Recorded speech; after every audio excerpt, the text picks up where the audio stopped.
Auburn fans are very familiar with drastic quarterback improvements from year to year. Take Jason Campbell, just 20 years ago in 2004, when him and his offensive coordinator at the time, Al Board, just kind of reignited his career, helped Auburn go lead to a 13-0 season, won the SEC, won the Sugar Bowl.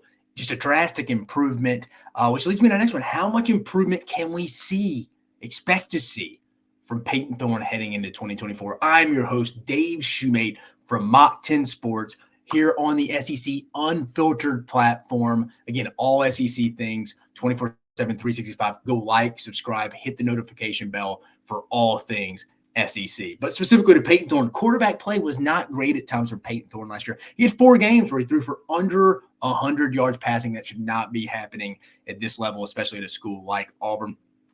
Thought Auburn in general underachieved some. 6-7 first year. I know some people went, well, Nick Saban went 7-6 his first year at Alabama. This felt a little different, though. Sometimes felt like Auburn wasn't prepared, didn't really know what they wanted to be doing at times.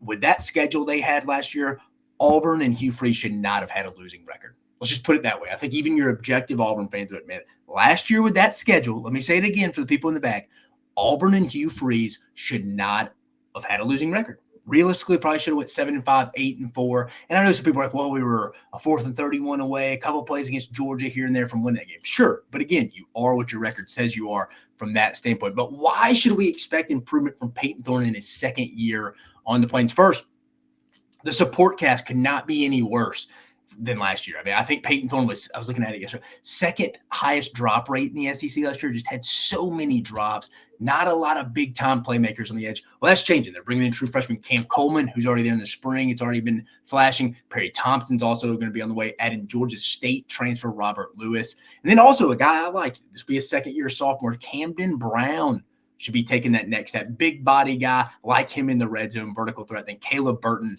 as well. And in the offensive line, had some struggles last year. Were probably part of the reason why Payton Thorne never really looked that comfortable or could get comfortable. But they'll have another season under their belt. Second-year offensive line coach Jake Thornton, guys like Dylan Wade potentially moving on the inside. Then they have true freshman, All-American center Connor Liu. I think is going to be a big-time prospect. He's back. They got to surround some stuff around him. They got some transfers coming in. Percy Lewis from Mississippi State and from the JUCO ranks. Offensive line should be improved. I mean, it can't be much worse. So it should be improved. But overall, the support cast should be improved. They have a dude now on the outside with Cam Coleman, also throwing Perry Thompson. And like I said, Robert Lewis could kind of find that role. And then I like Camden Brown, the St. Thomas Aquinas kid. I remember him out of high school. I loved his film. I think he could have a big year at Auburn. So I think the support cast overall, I mean, you're talking running backs, Jarquez Hunter and them. But I think the support cast will be much improved. It wasn't all on Payton Thorne last year. Remember, I said the second highest drop rate in the SEC last year. So he wasn't getting a lot of help. Overall on offense, there really wasn't a lot to hang your hat on. That can only improve this year. So that's first thing first. Another reason that a lot of people don't know or understand, Hugh Freeze will be in complete control of the offense in 2024. Philip Montgomery's this was whether people want to believe it or not, from me talking to people in that building, Philip Montgomery's offense, it was all Philip Montgomery's offense in his terminology last year, sprinkled in with a little Hugh Freeze.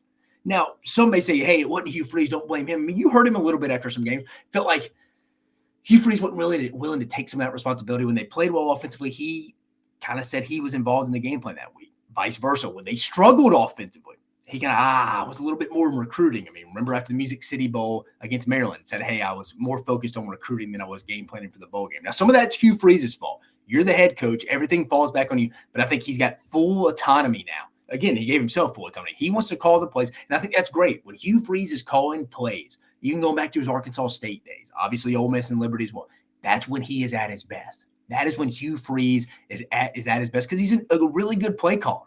He can find holes within defensive system. I mean, he gave Nick Saban fits at times. He gave Nick Saban fits at times. So I think people don't really realize how much control Montgomery had last year. Now, again, some of that's Hugh Freeze's fault. But from what I hear, overall system, this is Hugh Freeze's system. And quote, people that, hey, we should be 10 times better on offense next year.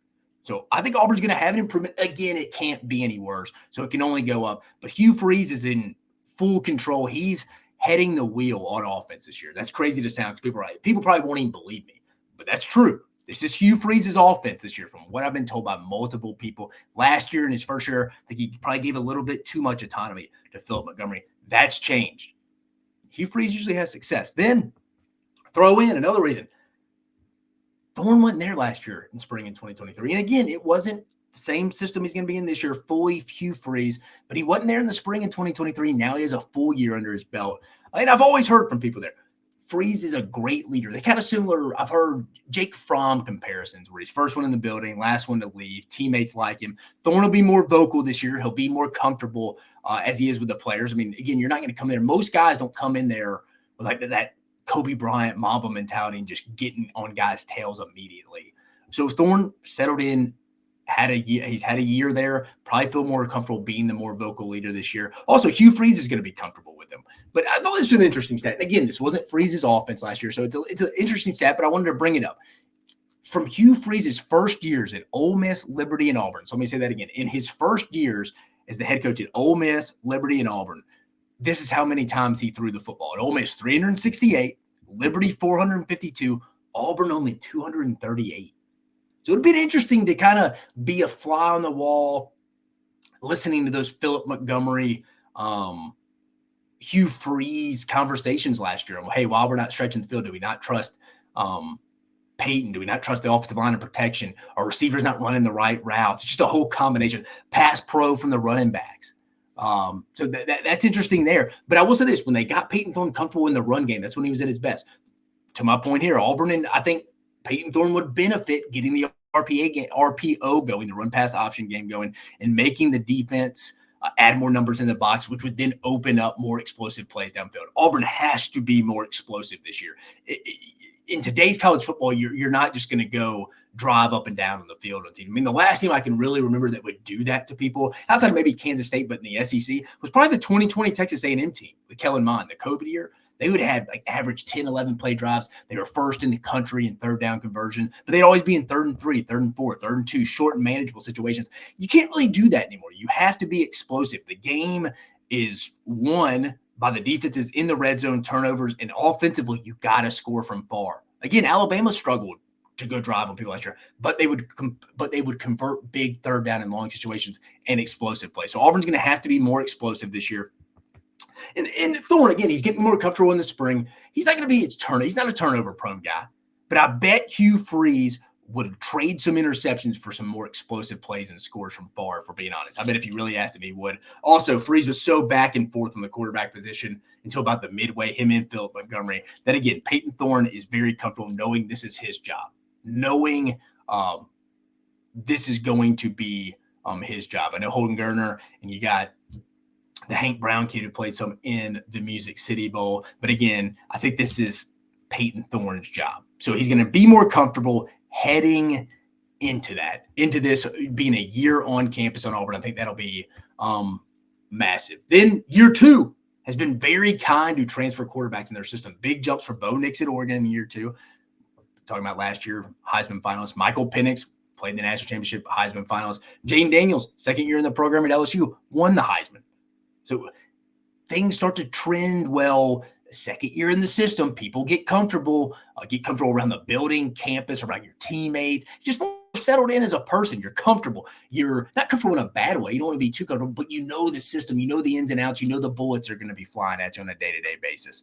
But those are just kind of the main points I'm talking about here. I mean, the support cast can't be worse. I think the receivers are going to be better. I don't think he's going to have the second highest drop rate in the SEC last year. The offensive line should be improved. Second-year coach Jake Thornton over there. Connor Lew, I'm fired up about it. The center position.